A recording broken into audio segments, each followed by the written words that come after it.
could have picked up Sebastian, picked him in a car, hauled Bud down to Anybody, right?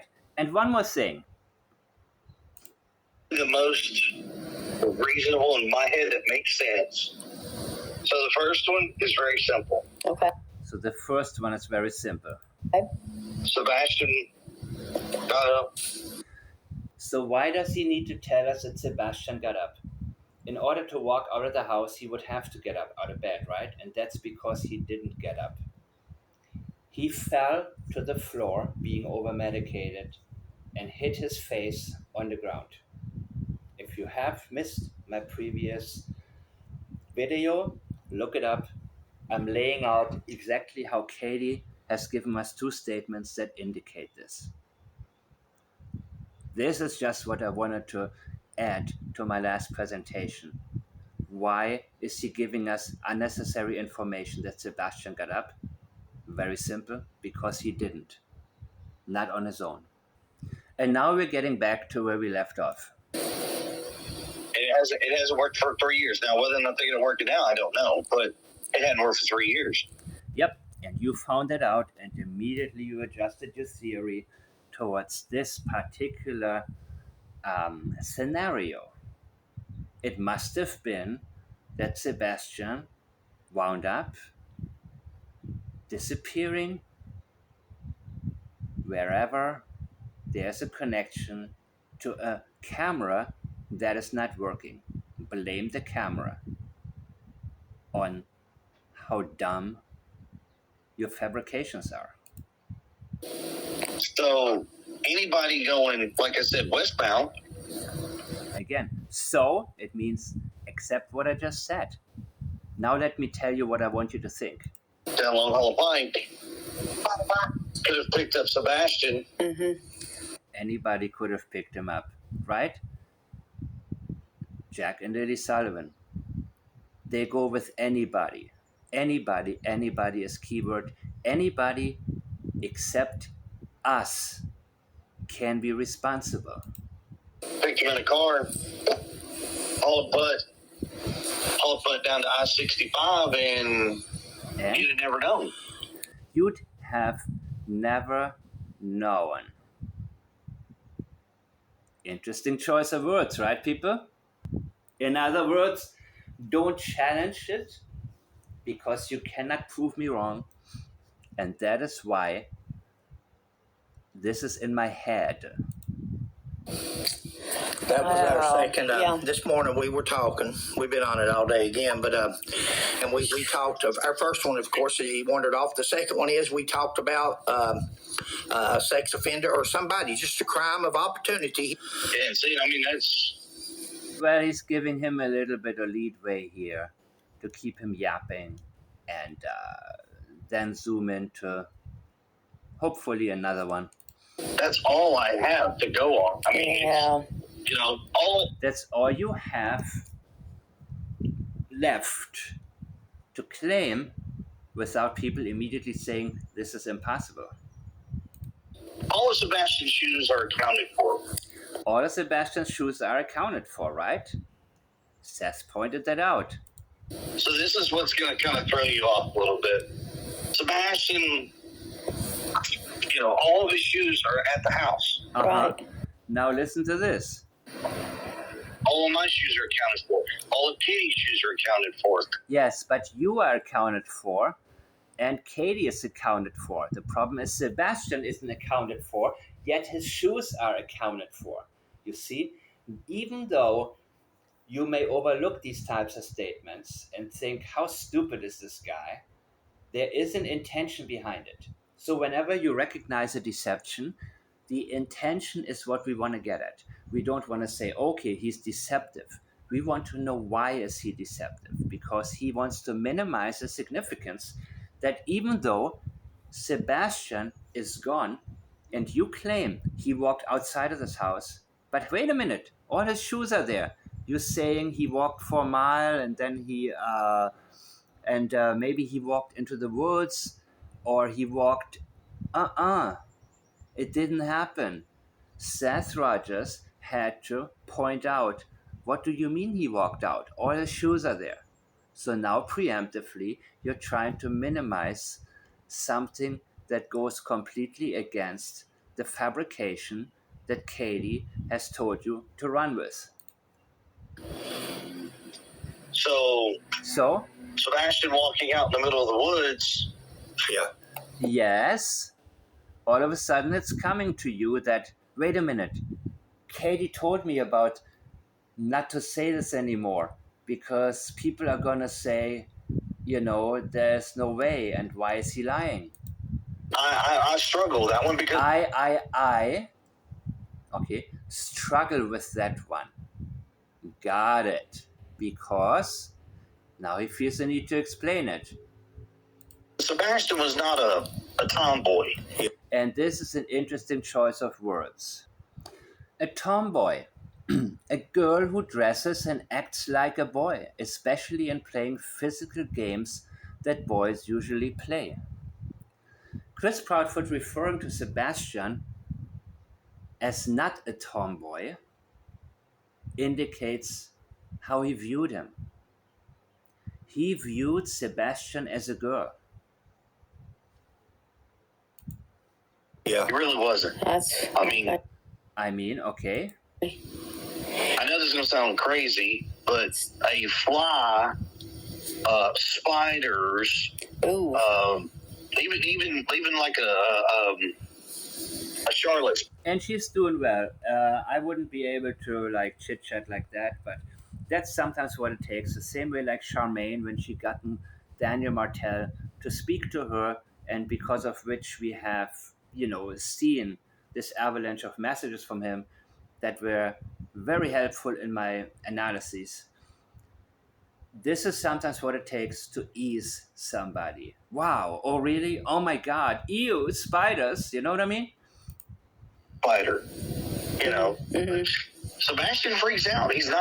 That's not him.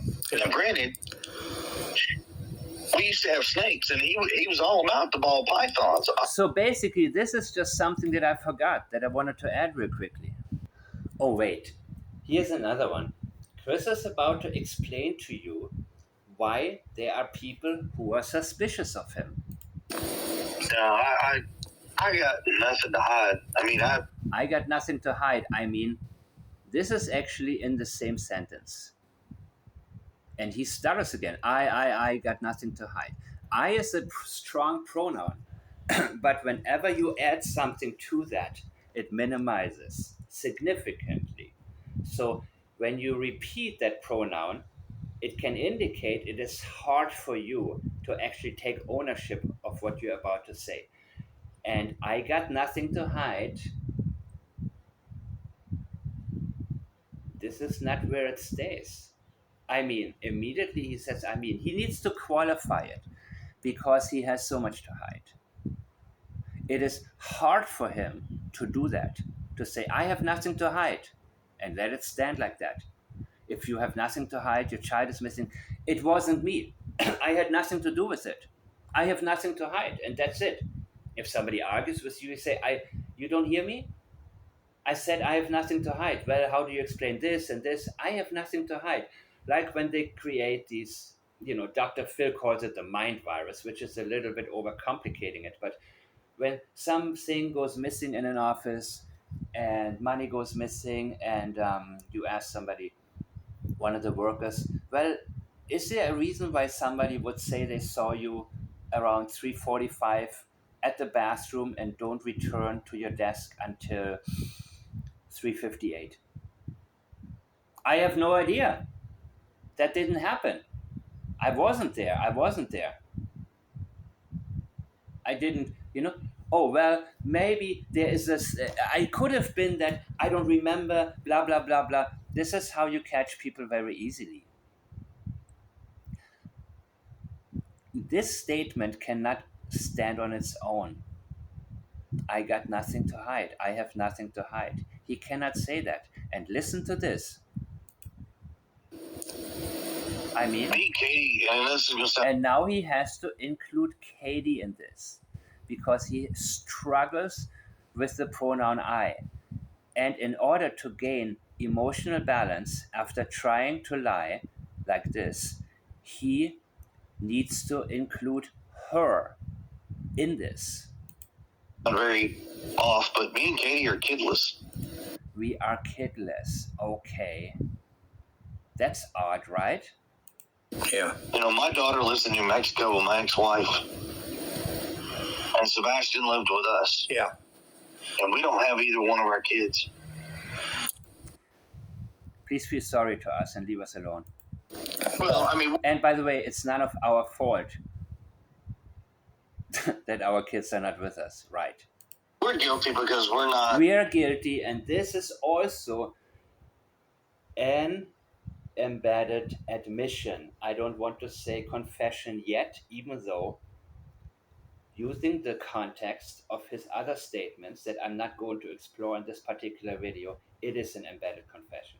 We are guilty. And he is in need of balancing the attempt to give us a blatant lie using the pronoun I. I have nothing to hide. We are guilty. It feels better to relieve himself of the one thing that he needs to avoid. Whatever you want to avoid is going to be at the forefront of your mind. Don't let them know this. Don't let them know that. We are guilty, but he feels a need to tell us because. What do you mean you're guilty? What exactly do you mean? He doesn't say we are guilty of something, but we are guilty because A Hallmark drama, ETV. we are guilty because, Story. Yeah. yeah. When they tell us why, there's a good chance there is a very different reason. And they want to sell you this reason. And of course, he wants to make it sound like we are guilty in the eyes of the public. But this is not something you're going to say when your child is missing and people accuse you. And he said it also before. I'm guilty of raising Sebastian like he's my own. Believe it or not, he is not a sociopath as Katie is. For him, it is actually a lot easier. It's a lot harder to lie than it is for Katie Proudfoot. Katie Proudfoot has the ability to completely disconnect from reality. Sure, she gets flustered, but emotional impact is not what he experiences. And he does experience an emotional impact. It is not easy for him to lie. No matter how bad of a person he is, no matter how he abused Sebastian. This has been going on for quite some time. And it is not easy to maintain a persona, especially when you think that you are a righteous person.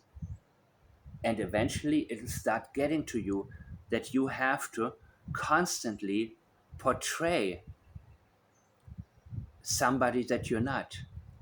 So now he's trying to explain to us why people are suspecting him, but he is embedding, we are guilty. I know you are, Chris. I know both of you are. He's trying to water it down, explain it away, but he said we're guilty. Would that ever enter your language in such a situation?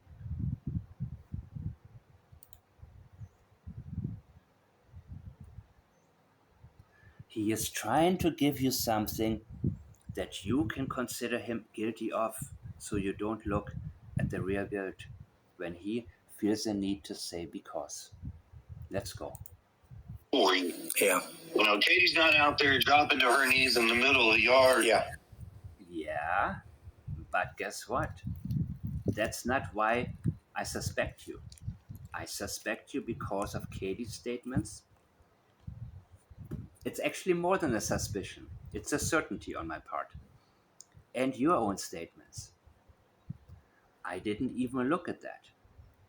Sure, I notice. I notice the absence of concern, the absence of real, genuine sense of urgency. I recognize all of that.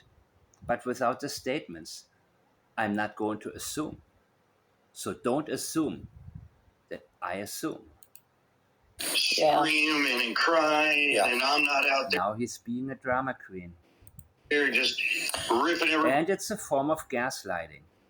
It's a form of gaslighting trying to tell us we are expecting to see a big drama and immediately, mindlessly, and blindly suspect somebody if that is absent because we're all addicted to movies, right? Everybody's heads off. Yeah. Well, let's get into this. Everybody, you would rip. Let's see. One moment. And like just like that's not me. Yeah. But Yes, it is. If any of your nieces went missing, that's exactly what you would be like. You would be on there and say, I'm going to rip whoever you are.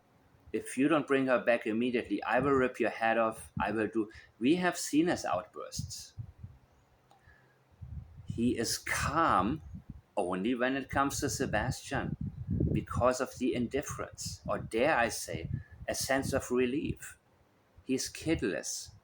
He told us, or it wasn't him, it was his ex who said that he always said he wanted no children, he wanted an abortion, or to have an abortion, and so on and so on. Well, you know what? In some of her language, I'm going to get into this maybe someday, but I pick and choose the parts that are significant. And he was abusive. He is an abuser. He is an abuser of children. Let's never forget that. So we have to recognize a pattern here. There must be more, right? I have that side. Yeah. Oh yeah, we know. When you care. Yeah, I think we all do. And I think that's what's the time. Yeah. Well, wait a minute. The end I hadn't listened to actually, and I'm pretty sure there's something. So I wanted to basically get out of the way what I overlooked the last time, and that is the tomboy comment. And as I realized, a couple other things. But I'm going to now keep going because there are a couple more things that may be of interest to me. And I basically go with my interest and then hope it's going to be interesting to you as well. So there's a lot of chit-chatting that I went through that are that I skipped. And of course, there is a connection, military big background and all of this. So there's a reason Chris Proudfoot talks to these people. He's extremely selective with whom he speaks with. And as I have said, they buttered him up, and then comes a really, really good question. A non-offensive one. What do you guys think happened? Let me hear a little bit more. We're gonna do there something like that. And I said, you wanna drive down to Henderson? We done said we wasn't gonna go. And we ended up in Hendersonville. And we ended up going up that graveyard, and we ended up just trying to see if God leads us here, leads us there. And none of us, God's got a plan in life no matter what it is. We're not gonna change. I think he's trying to appear harmless to Chris. What his plan is, but at least we can go where we think we need to be and do what we can. Maybe the cops know something that they're not telling everybody. I don't know, but it certainly isn't, and nothing that Sheila and I have seen. So again, if there's a little bit of yapping, I think it works. We got on there the other night, and we put it out there and said, hey, we'd like to talk. Which, of course, I have a very hard time listening to. If somebody was to interview me, that would be the surefire way to get me to end an interview and say, what are you trying to do here? Same with Chris McDonough when he talked to Hunter and made all these self-deprecating comments that are so blatant, like, yeah, because I'm old, right? I'm old. Well, I guess that works with certain type of people. So a good interviewer, he adjusts to the language and the mindset of the interviewee, and relates to him. That is why certain people are good with certain people. To the parents, there's two sides to every story. Let's start. And when you yap a lot, people take you lightly. And that's probably what Chris is doing right now. He's like, oh, okay, I got these people wrapped around my finger. I talk more to them. That's cool. There's three sides. This, By the way, the intention is to get him back on the air. And he also said, I hope maybe we can do it by video next time, and so on and so on. So if you detect deception, the intention is what matters, right? Because there was a case where a girl went missing and she was found unalived. And from what I understand, and police is 100% certain, the mother had absolutely nothing to do with it. It was a guy in the neighborhood that abducted her, unalived her, but she failed the polygraph. So why did she fail? Well, maybe because she feels responsible for the death. Maybe she felt responsible because of neglect. Maybe. So there are different reasons that we can exercise deception. And in journalism, deception is a wonderful tool, right? I don't do it because I do something different, but I also rely on interviews from people who use certain strategies to get people to talk. You got Seth, you got you and Katie, and then you've got what really happened to Sebastian. Normally I skip these parts, and get to the good part, but I think we're very close here. So, see, the problem with a lot of people. Oh, here we go. The problem is, let me hear what the problem is, Chris. How many more minutes we got? 10? Something like that? Okay. Out there doing this is. And don't worry, if it's not getting good, I'm going to shut it off and then continue later when I find something better. They let that alligator mouth overload their little tadpole behinds. Well, that's true. And my question there. You see, that's the kind. Now, Chris, now he flows. Now he's using his type of language.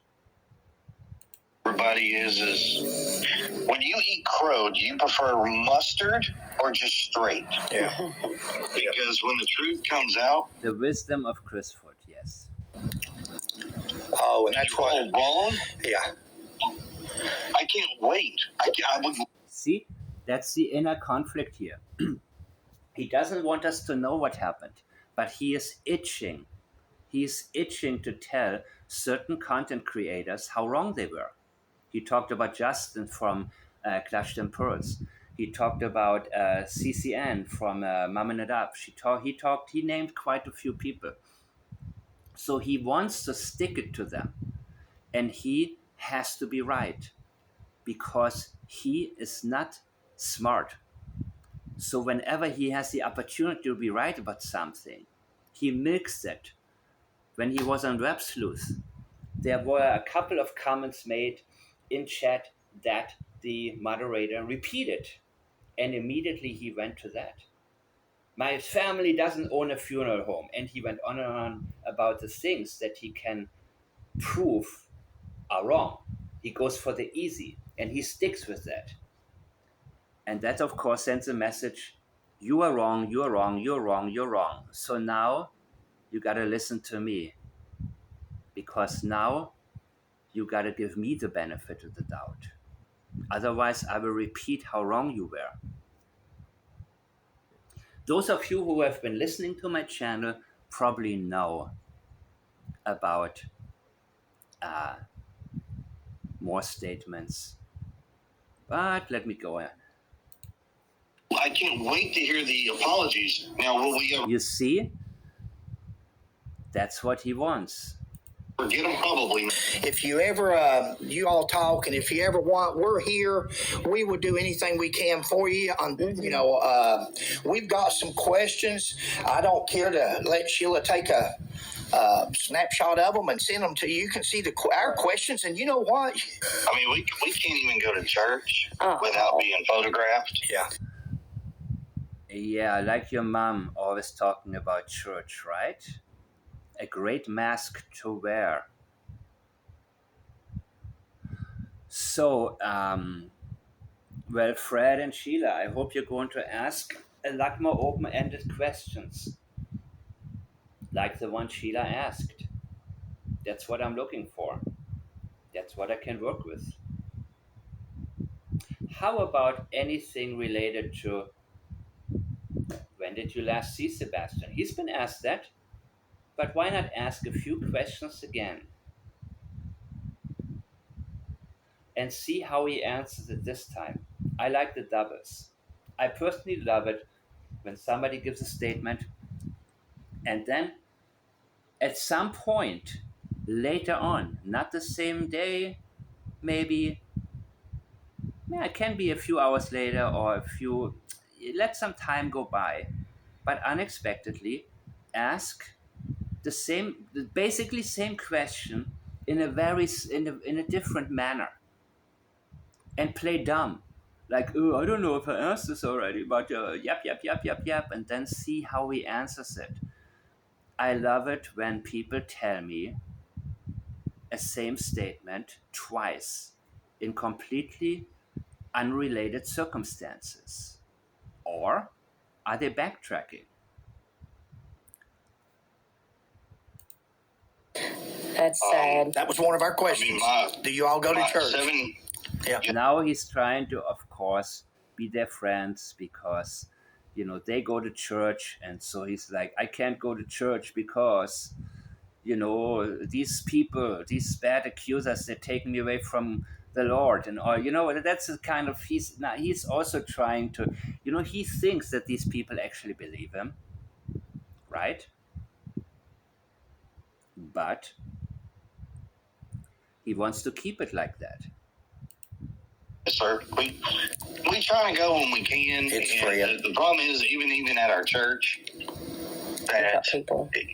You would think that people are supposed to be there for the right reason. Yeah. Always talking about other people, right? That's what he focuses on. Whatever he can do to focus on other people's mistakes or shortcomings in order to elevate himself. Yeah. And unfortunately, yeah, they might be, but they still need to do a lot of digging and a lot of searching to find the goodness. Yeah. Digging again. You see that reference? Digging. When we can. It's free. The problem is, even at our church, that people. You would think that people are supposed to be there for the right reason. Yeah. And unfortunately, they might be, but they still need to do a lot of digging and a lot of searching to find the digging and searching. Digging again. I want to bulldoze him down with hugs. That's what Katie Proudfoot said about Sebastian if he was to see him again. There are so many digging references that these guys have done. Similar to Daniel Martel at his many, many water references. goodness. Yeah. Because people go online as soon as church is over. They were at church today. How dare they show their faith? Like, how dare you? Yeah. Like, and what gives you the right to say that? I can't be at church. What gives you the right to say that? Yeah. I arrested a guy's son one night for DUI. We went to the same church for years, and I thought he loved us, made over. It's like I was the chief of police and went to church that next Sunday, that morning, Saturday night. I arrested his son and come in there and reach out, shake hands like we'd done for years, and turned his back on me. And I thought, wow, and me, no way I would lie or fib or anything on his son. He knew his son was guilty, but it was like I may have kept his son from getting killed or killing somebody that night, drunk. But that was the last time that I was in that church. It was just, it really broke my heart. I don't know. Don't, buddy, it says a personal relationship. We're to have a personal, you're sitting there in that loader. You guys getting bored yet? Well, I figure there are only a couple more minutes and I may cut it short.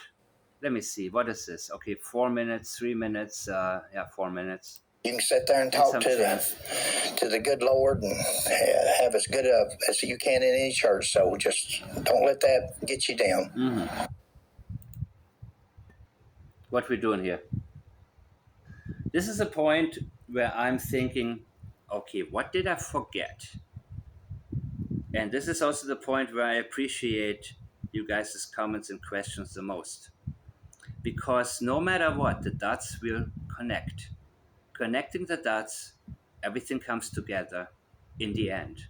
Same with the Daniel Martel statements and the pipeline, everything else. Why was it so important for him to go out there and search? And the more they talk, the more they give it away. Because now it gets easier. Because now we already have so much. And any addition can be the missing piece of the puzzle. So to keep them talking is absolutely essential. And I appreciate very much what they actually did. I know I was being harsh in my first video, but that's my style, right? Because I want you guys to detect deception no matter who exercises it. But the most important part is that we recognize the intention. Intention detection, in my opinion, is more important than deception detection. Because deception detection is only the beginning.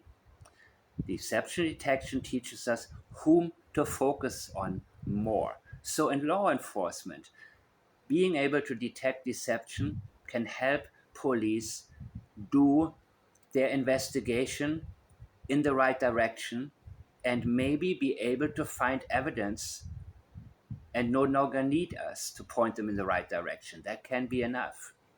But it's different when law enforcement is asleep at the wheel, like we have in this particular case. And we don't give up. Regardless, it doesn't matter what the official statements are from law enforcement. We want to know the truth. We want to know what happened to Sebastian Rogers. And even though the people guilty are not going to be brought to justice, we want to know. We want to know. Well, we've started doing this. Which is why I'm allergic to anything misleading. Because no matter what, we stay on the right track. No matter what law enforcement does. As long as we have no reason to leave the track, we will stay on it and be steadfast, no matter what. No matter if Durwood or Grady comes back with a better story. We are not going to walk away from the path. And that's the biggest problem, and that works with most people, unfortunately. It works in the court of public opinion. It worked with me when I was a kid and watched the John Benet Ramsey case. I was led into all the wrong direction when the truth in reality is extremely simple. Actually, so a gentleman from, I think it was North or South Carolina, he reached out to me, and he's a pastor. And we talk via through messages, Facebook Messenger. He's got us doing this.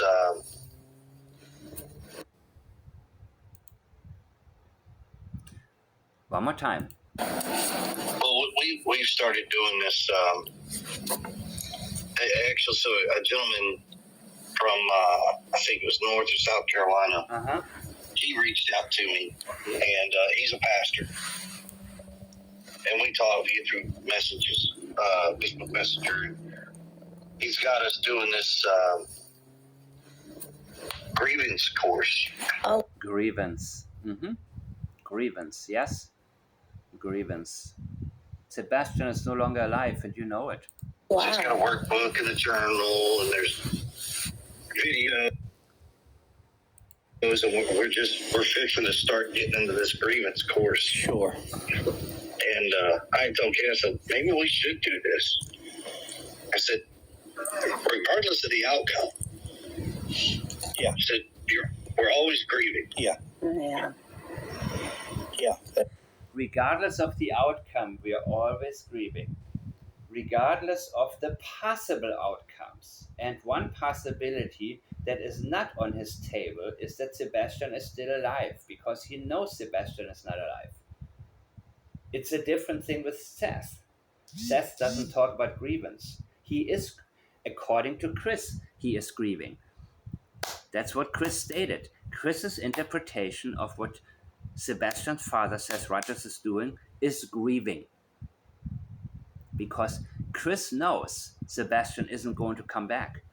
But Seth doesn't talk about grieving because Seth also still has hope. Because to him, there is no evidence that Sebastian is no longer alive. Now, I don't know what's going on in his mind. There are times that his language indicates that he has doubt Sebastian is alive. There are other moments where he, maybe convinces himself that, there has to be hope. And I'm sure that there is genuine hope involved as well. I believe that the part of him that believes Sebastian could be alive, is the one that he focuses on. He has no time to grieve because he is busy getting Sebastian or doing. He's looking towards this one possibility, unable and unwilling to move away from his path. It's easier for us to see what is going on than for him. So no matter how well you study statement analysis, no matter how much you know, when you are personally involved, it's a different story. The same I stated about Belinda, the grandmother of Jack and Lily, when she reached out to the reservation leader, the chief.